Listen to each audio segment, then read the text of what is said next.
Hey everybody, welcome back to my channel. If you are new, welcome. My name is Kitty. In this video, I'm going to tell a personal story about a time where I felt like I was under spiritual attack.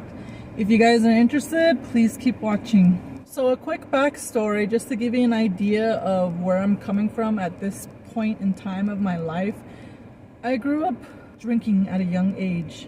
I first started in one of my videos, I had said that I had my first drink when I was in 5th grade, but that's a lie.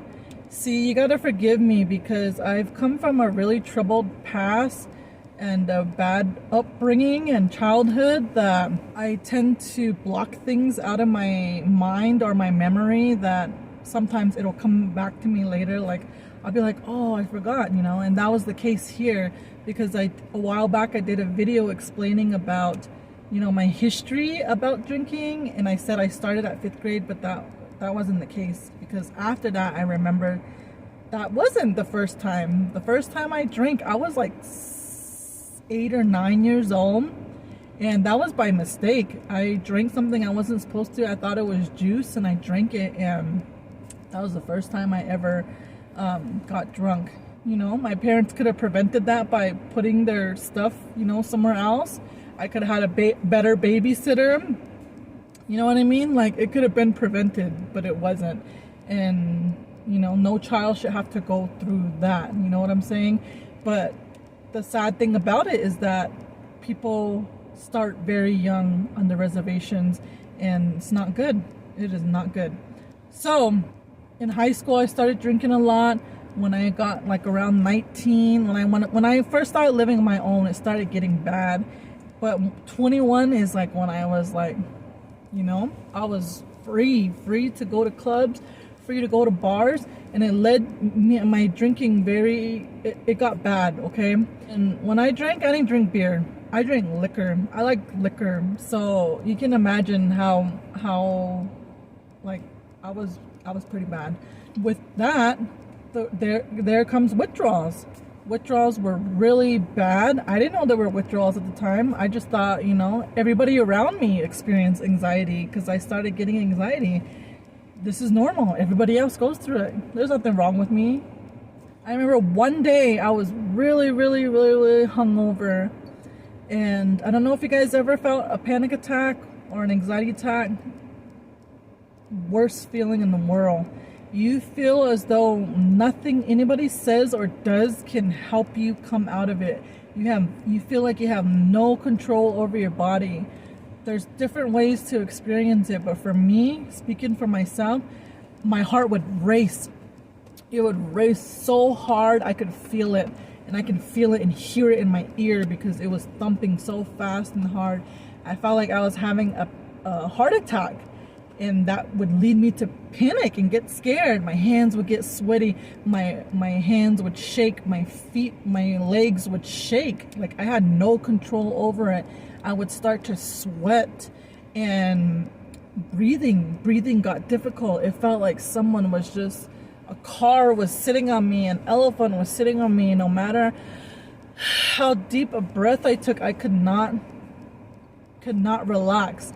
It was so hard to relax, and my attacks would last like anywhere between 5 to 20, sometimes 30 minutes, and it was so scary because it's a battle right here in your mind, but at the same time it's a physical battle because your body is going through all these things, and then your mind is just like, trying to be strong, but you can't when all this stuff's happening, right here. It's very hard, and not even medicine could help. But little did I know this was a result of drinking. I didn't know that at that time. Anyway, I remember I didn't get much sleep because at the time I couldn't sleep, especially when I was hungover. I would try to clean, I would try to take showers, I would try to do things to keep myself busy and keep my mind off of it, but it was very hard to overcome the anxiety, okay? And a lot of people don't really realize that when you drink or when you do drugs, you are very susceptible to you're an easy target for evil and negative entities to attack you, okay? I didn't know that. I did not know that. I didn't believe in any of that. I didn't know any better. I was basically just walking empty shell, going around, being around all kinds of people of the world, you name it. Alcoholics, druggies, homeless people, drug dealers, gangsters. And I'm not talking about res gangsters. I'm talking about out here, some crazy ass, real scary ass people. Any kind of people, gamblers, hustlers, like prostitutes, all kinds of crazy people of the world. That's the kind of people I would be around. And they like to do the same things I did, and I didn't judge them, you know what I mean? And I just figured as long as I black out or nothing happened to me, I was okay. Wrong, because energy is real, people. Energy is real. The kinds of people you hang out with, the kinds of attitudes and energy you hang out with, it's real, okay? It's a real thing. And I didn't know that. I didn't know any better. So I was around all these crazy people and I just didn't know any better, okay? So back to the hangover. I was so hungover that I remember that I fell asleep. And when I fell asleep, I'll just tell you what I remember, because when I fell asleep, I remember I just saw like these 3 demons. They were tall and big and dark and evil and scary and ugly looking. They were scary. I was so scared. They started dragging me and I was trying to fight. I was trying to fight them off of me, but they were so strong and they were dragging me. And I remember I was trying to grab or pull on something that you know can save me, to stop them from dragging me, because I felt like they were gonna kill me. And they were saying it. They were talking. I could hear them talking. And they were laughing. They were getting so much joy out of me being scared, because I was scared. I have never felt that kind of fear in my life. They were the epitome of fear and hate. That's all I can remember and describe. I remember hearing one of them say, "Let's just effing kill her right now. She's gonna go to hell anyway." Then another one said, "Let's just effing get it over with." And they were dragging me and they were like kind of torturing me and hitting me and laughing, and I was crying. I was so scared, and something just clicked in my head, and something that I remember hearing, I don't know where, about the word Jesus, how it holds a lot of power. And so without even thinking, after that, I just immediately said that. I just cried out and yelled loud as I could. I said, "Jesus, help me. Please, Jesus, help me, please." And I woke up. And when I woke up, I was literally like hanging off my bed. There was nobody home. The door was locked. My room door was locked. There was nobody there that could have pulled me as far as I was off that bed. When I looked at my bed was made, okay? Because I know I was cleaning, and I know that room was spotless and everything was nice and neat, because like I said, I like to, you know, keep myself busy when I was going through these hangovers. And you could see on the comforter where I was like trying to grab something, where I was holding on to something, like something was literally dragging me. And it felt like, you know, sometimes when you dream, you can hear people talking, like when you're sleeping, and you can hear like your mom or dad talking, and you can it goes into your dream, you know, somehow. It was like that. Like I felt this strong presence was there, but then it left. It seems so real, and a lot of you people might think she's crazy, you know, but to me, in my heart, I know it wasn't coincidence. It was not coincidence. And I was scary.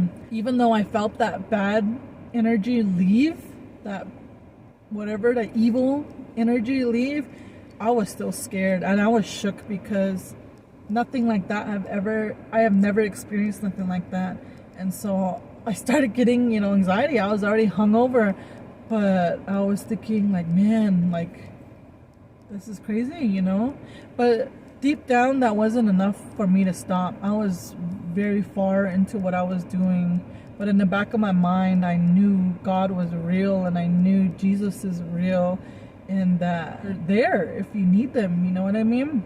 So I was just inspired to tell this story because for a minute there I was kind of steering down the wrong path there, because like I said, I grew up in, you know, 3 different perspectives. You have your traditional side and you have your traditional side. You know, being as a Native American, you either practice what your ancestors practice, or you practice what, you know, the white man practices, what they forced upon our people, you know what I mean? So a lot of Native Americans will see Christianity as a negative thing because the colonizers, they came and they forced it upon our people and bad things happen.